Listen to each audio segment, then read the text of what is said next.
राजस्थान में कांग्रेस के बागी विधायकों की याचिका पर आज भी हुई सुनवाई। राज्य के मुख्यमंत्री अशोक गहलोत ने बुलाई कांग्रेस विधायक दल की बैठक में राज्य के सियासी हालातों को लेकर होगी चर्चा।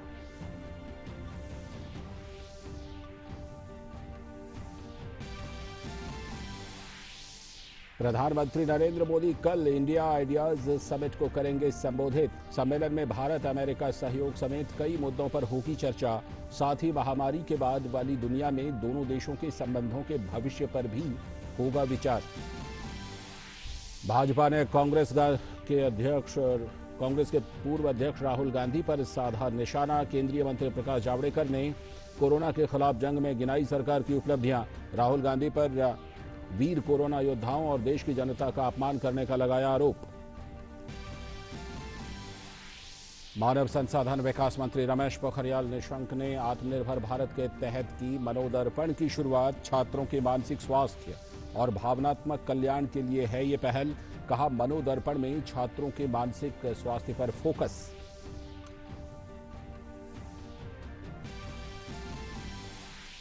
मध्य प्रदेश के राज्यपाल लालजी टंडन का निधन। 85 वर्षीय लालजी टंडन ने लखनऊ के मेदांता अस्पताल में ली अंतिम सांस। आज शाम होगा अंतिम संस्कार। राष्ट्रपति, प्रधानमंत्री और अन्य वरिष्ठ नेताओं ने जताया शोक। उत्तर प्रदेश में 3 दिन का राजकीय शोक।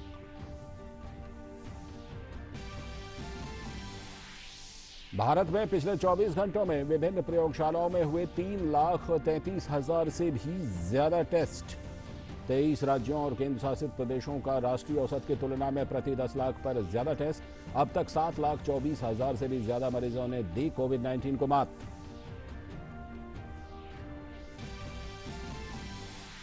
दुनिया भर के देशों की कोरोना के खिलाफ जंग जारी। विश्व में 1,46,41,000 से भी ज्यादा लोग कोरोना से संक्रमित। 6,08,000 से भी ज्यादा लोगों की अब तक हुई मौत। अमेरिका के लॉस एंजलिस में कोरोना टेस्ट कराने के लिए उमड़ी भीड़। फ्लोरिडा में लगातार छठे दिन भी संक्रमण के 10,000 से भी ज्यादा मामले आए सामने।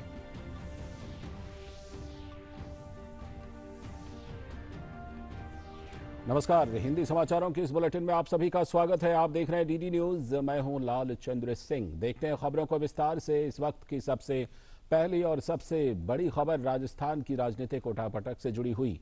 उच्च न्यायालय राज्य के पूर्व मुख्यमंत्री सचिन पायलट और कांग्रेस के 18 अन्य बागी विधायकों पर दायर याचिका पर सुनवाई आज भी उच्च न्यायालय में हुई। याचिका में पायलट और इन 18 विधायकों को राज्य विधानसभा अध्यक्ष की ओर से अयोग्य करार देने संबंधी नोटिस जारी करने को चुनौती दी गई थी।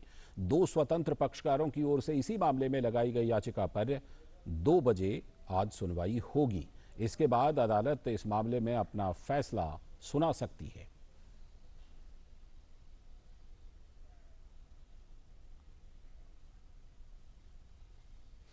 और इस बीच राजस्थान के मुख्यमंत्री अशोक गहलोत ने आज विधायक दल की बैठक बुलाई। इस विधायक दल की बैठक में राज्य के सियासी हालात को लेकर चर्चा होगी।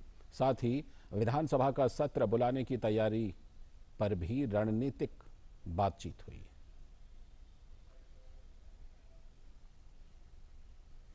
और राजस्थान के प्रदेश भाजपा अध्यक्ष सतीश पूनिया ने मुख्यमंत्री अशोक गहलोत द्वारा उनकी पार्टी के नेताओं के खिलाफ की गई टिप्पणियों की निंदा की है। उन्होंने कहा कि इससे प्रतीत होता है कि गहलोत सरकार नैतिक रूप से कमजोर है और अपनी दुर्दशा के लिए भाजपा को दोष दे रही है। उन्होंने ये भी स्पष्ट किया कि वो पार्टी के कार्यों के संबंध में दिल्ली जाते हैं, लेकिन ना तो मानेसर गए और न ही किसी असंतुष्ट कांग्रेस विधायक से मिले। राजस्थान की सरकार जिस तरीके से संकट में है और मुख्यमंत्री ने आज जिस तरीके की भाषा का इस्तेमाल किया, उससे ये साबित हो गया कि उनका नैतिक साहस अब टूट गया है। अपनी घर की टूट को बीजेपी के माथे पड़ना पुरानी आदत थी, लेकिन आज जिस भाषा का इस्तेमाल किया वो मुख्यमंत्री की भाषा नहीं थी, शोभा नहीं देती। लोग दिल्ली जाते हैं, पार्टी काम से जाते हैं, लेकिन उन्होंने जो कहा, मैं मानेसर में सचिन पायलट के गुट से मिलने कभी नहीं गया, जरूरत भी नहीं है, लेकिन उन्होंने जो कहा मुझे लगता है आधी अधूरी जानकारी के आधार पर और केवल किसी भ्रम और अफवाह के आधार पर मुख्यमंत्री जो बात कहे, तो मुझे लगता है कि ये भी दुर्भाग्यपूर्ण है। और इस बीच राजस्थान के पुलिस अधिकारी विष्णुदत्त बिश्नोई के कथित आत्महत्या के मामले में राजस्थान के मुख्यमंत्री अशोक गहलोत के ओएसडी देवाराम सैनी से और मुख्यमंत्री के एक और अन्य सहयोगी से पूछताछ की गई। सीबीआई ने देवाराम सैनी से आज सुबह जयपुर में करीब 2 घंटे पूछताछ की। इस मामले में सीबीआई ने कल कांग्रेस विधायक और ओलंपिक पदक विजेता कृष्णा पूनिया से भी पूछताछ की थी।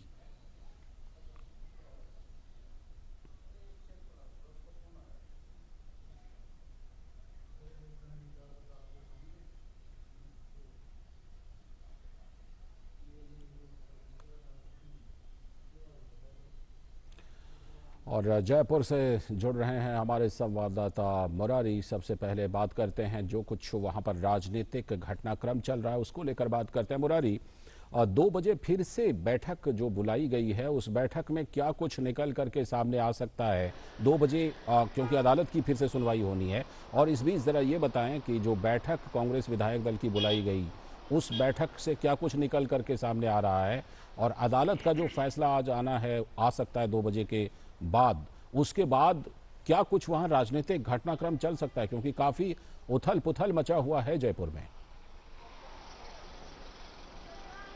लालचंद, बिल्कुल आज का दिन राजस्थान की राजनीति के लिए काफी महत्वपूर्ण है, क्योंकि अभी जैसा पता चला मैं सुप्रीम कोर्ट हाई कोर्ट के बाहर खड़ा हूं, यहाँ मेरी बातचीत हुई।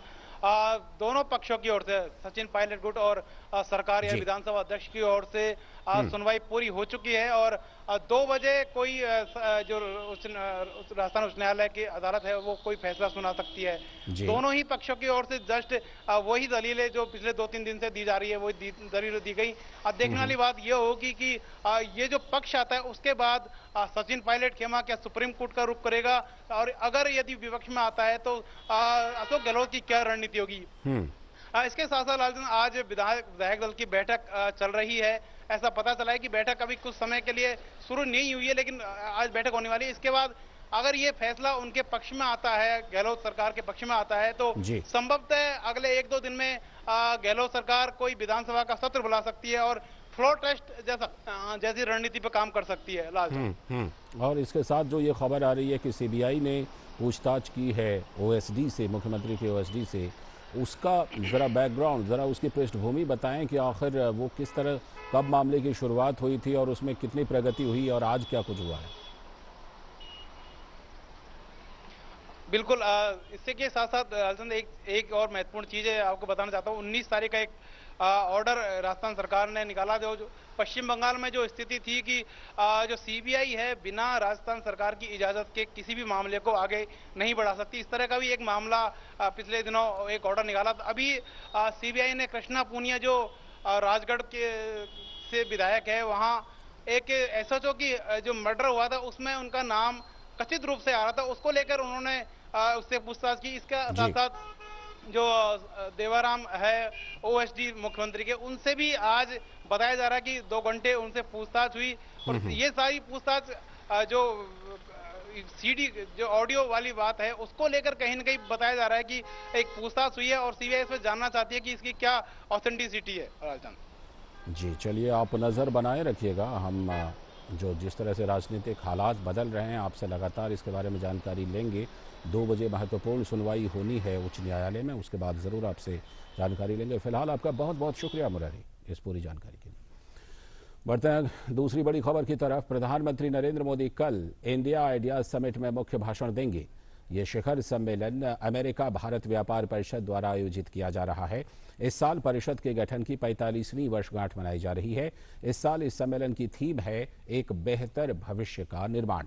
इस बैठक में भारत और अमेरिकी सरकार के नीति निर्माता, शीर्ष अधिकारी, व्यापार और समाज के कई विचारक भी शामिल होंगे। सम्मेलन को विदेश मंत्री एस जयशंकर, अमेरिकी विदेश मंत्री माइक पॉम्पियो, संयुक्त राष्ट्र में अमेरिका के पूर्व राजदूत निकी हेली भी संबोधित करेंगे। इस शिखर सम्मेलन में भारत अमेरिका सहयोग और कोरोना महामारी के बाद की दुनिया में दोनों देशों के संबंधों पर चर्चा होगी।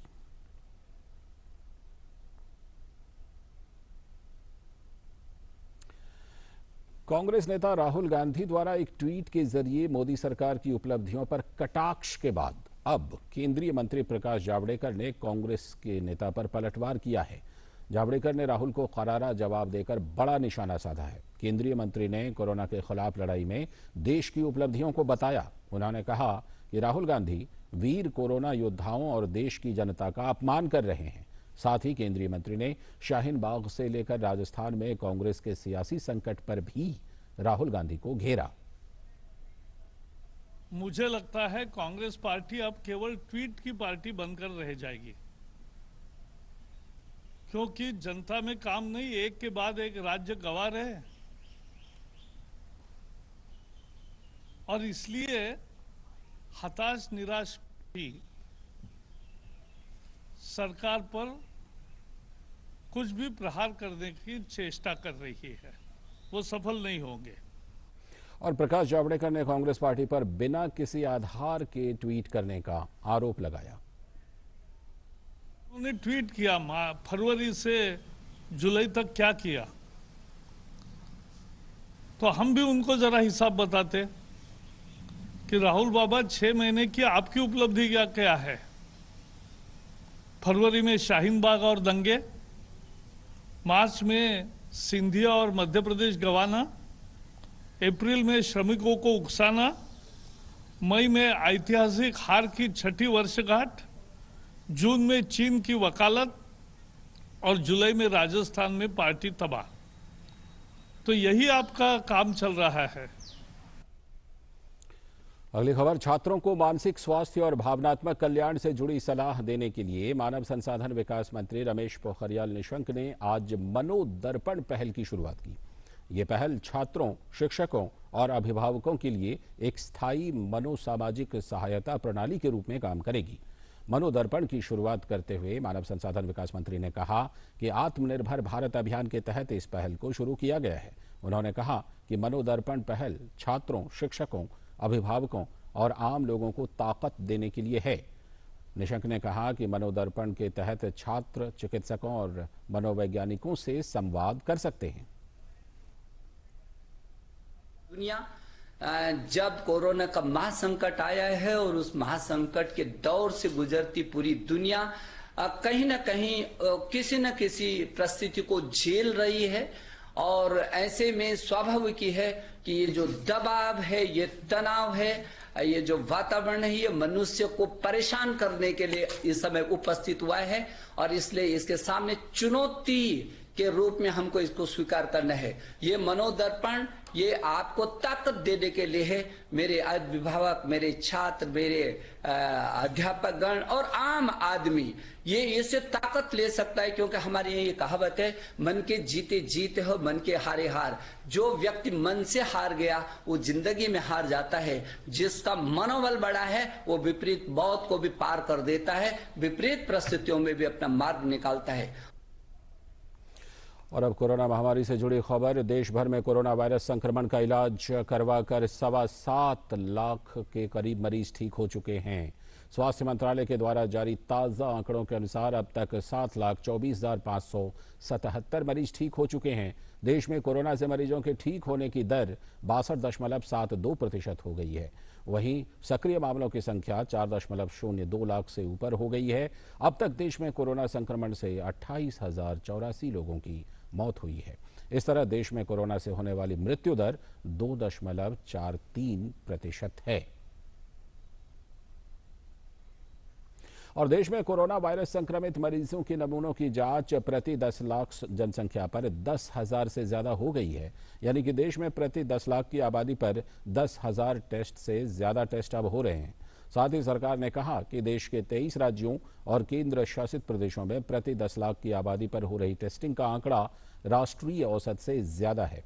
ICMR के ताजा आंकड़ों के अनुसार कल पूरे देश में 3,33,395 कोरोना नमूनों की जांच हुई। इसके साथ ही अब तक देश में कुल मिलाकर 1,43,81,303 नमूनों की जांच हो चुकी है। देश में TPM यानी कि टेस्टिंग पर मिलियन का आंकड़ा 10,000 के पार कर गया है। RT-PCR टेस्ट के अलावा rapid antigen point of care test के कारण भी देश में कोरोना नमूनों की जांच में गति आई है। अभी पूरे देश में 892 सरकारी और 382 निजी लैब मिलाकर कुल 1,274 लैब में टेस्टिंग का काम चल रहा है, जिस कारण कोरोना टेस्टिंग के आंकड़ों में बढ़त देखने को मिल रहा है। देश भर में कोरोना वायरस संक्रमण का इलाज करवाकर 7.25 लाख के करीब मरीज ठीक हो चुके हैं। स्वास्थ्य मंत्रालय के द्वारा जारी ताज़ा आंकड़ों के अनुसार अब तक 7,24,577 मरीज ठीक हो चुके हैं, तो वहीं सक्रिय मामलों की संख्या 4.02 लाख से ऊपर हो गई है। मरीजों के ठीक होने की दर 62.72% हो गई है और देश में कोरोना संक्रमण से अभी तक 28,084 लोगों की मौत हो गई है। इस तरह कोरोना से होने वाली मृत्यु दर 2.43% है।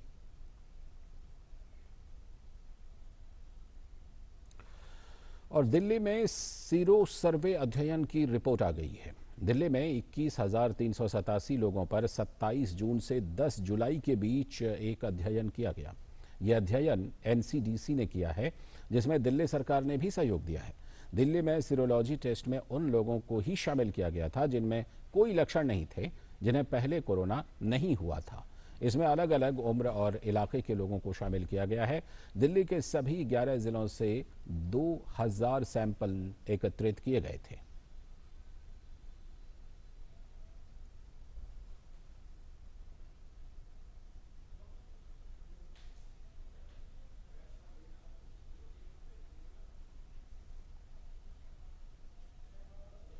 और इस खबर पर हमारे साथ जुड़ रहे हैं एम्स से डॉक्टर आशुतोष विश्वास, जो प्रोफेसर हैं, डिपार्टमेंट ऑफ मेडिसिन में हैं। डॉक्टर आशुतोष विश्वास जी, बहुत बहुत आपका स्वागत है डीडी न्यूज़ पर। सबसे पहले तो हम यही जानना चाहेंगे कि ये जो सीरोलॉजी टेस्ट होती है, ये होती क्या है? इसे आम लोग अगर समझना चाहें तो इसमें ये टेस्ट किस तरह से की जाती है और इसका क्या कुछ नतीजा अब तक देखने को मिला है? देखिए, ये कोरोना संक्रमित व्यक्तियों का ब्लड से टेस्ट होता है। ब्लड में एंटीबॉडी जो डेवलप होता है, एंटीबॉडी में हम देखते हैं कि इन्फेक्शन के बाद कितने लोगों में ये इम्यूनिटी डेवलप होती है अगेंस्ट कोरोना। सो एक एंटीबॉडी हम एस्टिमेट करते हैं और डायग्नोसिस में भी हेल्प करते हैं, जैसे इसमें IgM, IgG। तो इस टाइप का एंटीबॉडी डेवलप होने के बाद पता चलता है कि जिस व्यक्ति संक्रमित है कोरोना से, उनमें कितनी इम्यूनिटी डेवलप हुई है। तो इसमें क्या है कि इन्फेक्शन के बाद वायरस, कोरोना वायरस में वायरस जब बॉडी के अंदर जाती है तो हमारा रिएक्शन होता है, जो इम्यून रिएक्शन में ये एंटीबॉडी बनती है और ये डिफेंसिव मैकेनिज्म में यूज होता है बॉडी के अंदर। तो इसमें ग्रेजुअली जैसे 5-6 दिन के बाद जब डेवलप होती है एंटीबॉडी, तो अपने आप ये हेल्प करती है वायरस को एलिमिनेट करने के लिए, वायरस को खत्म करने के लिए हेल्प करती है एंटीबॉडी। तो ये self defensive mechanism, self immunity होती है। तो हम इसको टेस्ट करने के बाद पता चलता है कि ये जो संक्रमित व्यक्ति है कितना इम्यून है और कितना स्ट्रॉन्ग है कि इसको ये सेकेंड टाइम इन्फेक्शन हमें अभी तक वी कैन नॉट से 100% कि ये इनको सेकेंडरी इन्फेक्शन और सेकेंड टाइम और थर्ड टाइम इन्फेक्शन होगा कि नहीं होगा। बट इसमें हम इतना कह सकते हैं कि जिनमें इम्यूनिटी है और जैसे टेस्टिंग के बाद जैसे 23% अभी लगभग 1/4 ऑफ द पीपल जिनमें डेवलप की है ये इम्यूनिटी, तो they are very very protective. They are very much immune protective है कि इन्फेक्शन होने का डर बहुत ही कम है। तो यही हम अंदाजा कर सकते हैं, लगा सकते हैं कि इनमें सेकेंड टाइम और थर्ड टाइम इन्फेक्शन होने का चांसेस बहुत कम है। बट हम 100% नहीं बोल सकते कि इनको इन्फेक्शन नहीं होगा, क्योंकि इसमें टाइप्स भी है। जैसे कोरोना डिफरेंट टाइप्स का भी देखा गया है, सीरोटाइप जिसको हम बोलते हैं। तो इसमें भी वेरिएशन होता है एंटीबॉडी अगेंस्ट वन सीरोटाइप, तो वो शायद दूसरे सीरोटाइप में प्रोटेक्ट ना कर पाए, ये भी हो सकता है। तो हमें भी अभी आगे जानना है कितना परसेंट ये न्यूट्रलाइजिंग वायरस को न्यूट्रलाइज कर पाती है एंटीबॉडी, वो हमें आगे देखना है। एंटीबॉडी मतलब इम्यूनिटी डेवलप हो गई है, डिफेंसिव मैकेनिज्म बॉडी में प्रिपेयर हो चुके हैं। बट ये 100% नहीं है कि हर व्यक्ति को, हर संक्रमित व्यक्ति को ये एंटीबॉडी डेवलप हो। जिस व्यक्तियों में वायरस सपोज माइल्ड पेशेंट में देखा गया है कि एंटीबॉडी इतनी नहीं बनती है, जी माइल्ड और मॉडरेट पेशेंट जिनको कोरोना है, जी एंटीबॉडी रिस्पॉन्ड इतना नहीं है, जो moderate to severe grade infection है, कोरोना है, उन लोगों में देखा गया है कि एंटीबॉडी बहुत हाई टाइटर में बनती है और सेल प्रोटेक्शन है, तो जी ये एक हेल्प होती है। जैसे अभी ये इम्पोर्टेंट क्यों है, जी एंटीबॉडी जानना जरूरी है, इसलिए जी कि जैसे हम प्लाज्मा थेरेपी देते हैं, हम्म तो प्लाज्मा थेरेपी में क्या होता है कि जो व्यक्ति संक्रमित व्यक्ति है, ठीक ठाक होकर वो चले गए, घर चले गए, तो वो एक डोनर है प्लाज्मा, उनसे हम लेके प्लाज्मा में यही एंटीबॉडी होती है, बनती है, जो उसको हम लेके ब्लड में, फिर हम प्लाज्मा जिसको हम बनाते हैं उसमें एंटीबॉडी रीच होते हैं। तो अगर कोई संक्रमित व्यक्ति को हम अर्ली अगर इसको दे दे, ट्रांसपोज कर दे, तो ये रेडीमेड एंटीबॉडी एक इम्यूनाइजेशन, एक वैक्सीन की तरह काम करते हैं। इसको हम बोलते हैं कि पैसिव वैक्सीनेशन। तो एक्टिव वैक्सीनेशन जैसे हम इंजेक्शन लगाते हैं, और ये प्लाज्मा थेरेपी इसमें एंटीबॉडी बन चुके हैं, और ये डायरेक्टली हम बना बनाया एंटीबॉडी अगर किसी को दे दे, और उसमें अगर वायरस है उस व्यक्तियों में, तो इमीडिएटली उस वायरस को खत्म कर सकते हैं, बहुत शुक्रिया, इसको इन्फेक्शन इसको कंट्रोल कर सकती है। बहुत शुक्रिया डॉक्टर साहब जुड़ने के लिए और इतनी महत्वपूर्ण जानकारी देने के लिए, और ख़ास तौर पर आम लोगों के लिए उनकी बोलचाल की भाषा में ये बताने के लिए कि ये टेस्ट क्या होता है और कितना ये महत्वपूर्ण है। बहुत शुक्रिया आपका जुड़ने के लिए। और अगली खबर, मध्य प्रदेश के गवर्नर लालजी टंडन का निधन हो गया है। 85 वर्षीय लालजी टंडन पिछले कई दिनों से बीमार चल रहे थे और उनका इलाज लखनऊ में चल रहा था। उत्तर प्रदेश की राजनीति में सक्रिय रहने वाले टंडन प्रदेश की भाजपा सरकारों में कई बार मंत्री भी रह चुके थे। शुरुआती जीवन में ही राष्ट्रीय स्वयंसेवक संघ से जुड़ने वाले टंडन अटल बिहारी वाजपेयी के काफी करीबी माने जाते थे। उत्तर प्रदेश में 3 दिन के राजकीय शोक की घोषणा की गई है। भाजपा के वरिष्ठ नेता और मध्य प्रदेश के राज्यपाल लालजी टंडन का जन्म 12 अप्रैल 1935 को हुआ था। अपने शुरुआती जीवन में ही लालजी टंडन राष्ट्रीय स्वयंसेवक संघ से जुड़ गए थे। उन्होंने स्नातक तक शिक्षा ग्रहण की। 1958 में लालजी का कृष्णा टंडन के साथ विवाह हुआ। उनके बेटे गोपाल जी टंडन इस समय उत्तर प्रदेश की योगी सरकार में मंत्री हैं। संघ से जुड़ने के दौरान ही पूर्व प्रधानमंत्री अटल बिहारी वाजपेयी से उनकी मुलाकात हुई। लालजी शुरू से ही अटल बिहारी वाजपेयी के काफी करीबी रहे। लालजी टंडन खुद कहते हैं कि अटल बिहारी वाजपेयी ने राजनीति में उनके साथी, भाई और पिता तीनों की भूमिका अदा की। लालजी टंडन का राजनीतिक सफर साल 1960 में शुरू हुआ। टंडन 2 बार पार्षद चुने गए और 2 बार 1978 से 1984 तक और 1990 से 1996 तक उत्तर प्रदेश विधान परिषद के सदस्य रहे। इस दौरान 1991-92 की उत्तर प्रदेश सरकार में वो मंत्री भी रहे। उन्होंने इंदिरा गांधी सरकार के खिलाफ जेपी आंदोलन में भी बढ़ चढ़कर हिस्सा लिया था। लालजी टंडन को उत्तर प्रदेश की राजनीति में कई अहम प्रयोगों के लिए भी जाना जाता है। 90 के दशक में प्रदेश में भाजपा और बसपा की गठबंधन सरकार बनाने में भी उनकी अहम भूमिका थी। लालजी टंडन 1996 से 2009 तक लगातार 3 बार चुनाव जीतकर विधानसभा पहुंचे। 1997 में वो उत्तर प्रदेश की सरकार में नगर विकास मंत्री रहे। साल 2009 में पूर्व प्रधानमंत्री अटल बिहारी वाजपेयी के राजनीति से दूर होने के बाद लखनऊ लोकसभा सीट खाली हो गई और विरासत के तौर पर लालजी टंडन ने लखनऊ लोकसभा सीट पर बड़े अंतर से जीत हासिल की और संसद पहुंचे। लालजी टंडन को साल 1918 में बिहार के राज्यपाल की जिम्मेदारी सौंपी गई थी, जिसका उन्होंने बखूबी निर्वहन किया। लालजी टंडन को 11 जून को स्वास्थ्य संबंधी समस्याओं के बाद अस्पताल में भर्ती किया गया था। अपनी राजनीतिक इच्छा शक्ति, सूझबूझ और संगठन क्षमता के लिए लालजी टंडन को हमेशा याद किया जाएगा। Bureau report, DD news. और उत्तर प्रदेश की राज्यपाल आनंदीबेन पटेल, मुख्यमंत्री योगी आदित्यनाथ और उनके मंत्रिमंडल के सहयोगियों सहित अन्य राजनीतिक नेताओं ने लालजी टंडन को श्रद्धांजलि अर्पित की। योगी आदित्यनाथ ने कहा कि देश ने एक लोकप्रिय नेता, एक योग्य प्रशासक और सामाजिक कार्यकर्ता को खो दिया है। मुख्यमंत्री ने लालजी टंडन के बेटे और कैबिनेट सहयोगी आशुतोष टंडन से भी शोक व्यक्त किया। उत्तर प्रदेश में दिवंगत नेता के सम्मान में 3 दिनों के राजकीय शोक की घोषणा की गई है।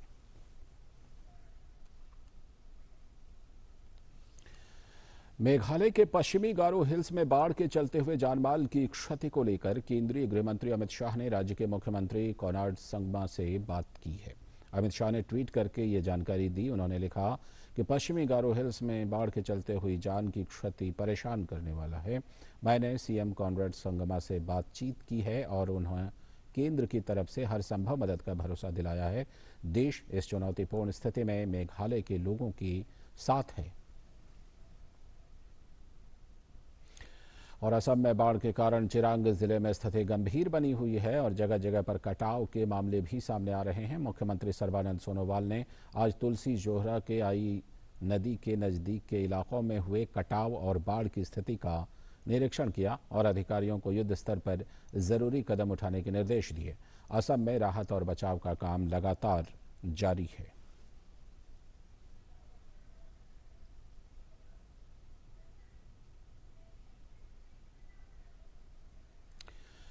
खबर राजस्थान से, जहां बहुचर्चित भरतपुर के राजा मान सिंह समेत 3 लोगों की हत्या के मामले में आज फैसला आ सकता है। सुप्रीम कोर्ट के आदेश पर 35 साल पुराने इस मुकदमे की सुनवाई मथुरा जिला जज की अदालत में हो रही है। इसमें 14 पुलिसकर्मी ट्रायल पर हैं। बहुचर्चित मामले को देखते हुए पुलिस ने अदालत परिसर में सुरक्षा व्यवस्था चाक चौबंद कर ली है। घटना 21 फरवरी 1985 की है। उस वक्त राजस्थान में चुनावी माहौल था। डीग विधानसभा क्षेत्र के निर्दलीय उम्मीदवार राजा मान सिंह अपनी जोगा जीप लेकर चुनाव प्रचार के लिए लालकुंडा के चुनाव कार्यालय से डीग थाने के सामने से निकले थे। पुलिस ने उन्हें घेर लिया था। ताबड़तोड़ फायरिंग होने लगी थी। घटना में राजा मान सिंह, उनके साथ सुमेर सिंह और हरी सिंह की मौत हो गई थी। उनके शव जोगा जीप में मिले थे।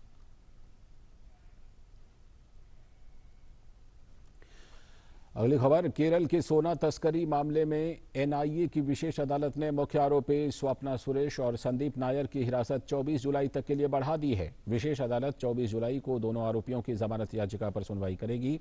इस बीच एनआईए इस मामले के प्रमुख आरोपी सरित को तिरुवनंतपुरम लेकर आई है, जिसे जांच के सिलसिले में अलग अलग जगहों पर ले जाया जाएगा।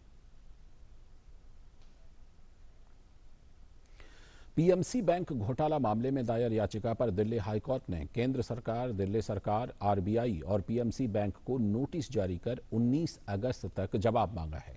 याचिका में जमाकर्ताओं ने बिना किसी शर्त उन्हें चिकित्सा आपातकाल के मद्देनजर तत्काल 5 लाख रुपए तक निकालने की अनुमति देने की मांग की है। इस घोटाले के सामने आने के बाद कई दर्जन जमाकर्ताओं द्वारा आत्महत्या करने का मामला भी सामने आ चुका है। और अब बात दुनिया भर में कोरोना के हालात की, जहां ये महामारी लगातार फैलती ही जा रही है। पूरे विश्व में इस वक्त 1,46,41,000 से भी ज्यादा लोग कोरोना से संक्रमित हैं और 6,08,000 से भी ज्यादा लोग इस महामारी की चपेट में आकर अपनी जान गंवा चुके हैं। अमेरिका इस वायरस के संक्रमण से प्रभावित देशों की सूची में सबसे ऊपर है और यहां 38,23,000 से भी ज्यादा लोग कोरोना से संक्रमित हैं और 1,40,000 से भी ज्यादा लोगों की कोरोना की वजह से मौत हो चुकी है। देश के कुछ राज्यों में संक्रमण की रफ्तार स्थिर बनी रहने के बाद अब कोरोना के परीक्षणों में फिर से तेजी लाई जा रही है। कैलिफोर्निया के गवर्नर के संक्रमण के मामलों पर चिंता जताने के बाद लॉस एंजलिस में कोरोना टेस्ट कराने के लिए बड़ी संख्या में लोग जांच केंद्र पहुंचे। संक्रमण की स्थिर दर को खतरा मानते हुए प्रशासन की कोशिश है कि ज्यादा से ज्यादा लोगों का टेस्ट किया जाए ताकि सामुदायिक संक्रमण का खतरा कम हो सके। यही वजह है कि लॉस एंजलिस में काफी दूरी तक कोरोना जांच कराने के लिए कतारों में लगे लोग नजर आ रहे हैं। और इसी के साथ हिंदी समाचारों के इस बुलेटिन में फिलहाल इतना ही, लेकिन डीडी न्यूज पर खबरों का सिलसिला लगातार जारी है। अनुमति दीजिए, नमस्कार।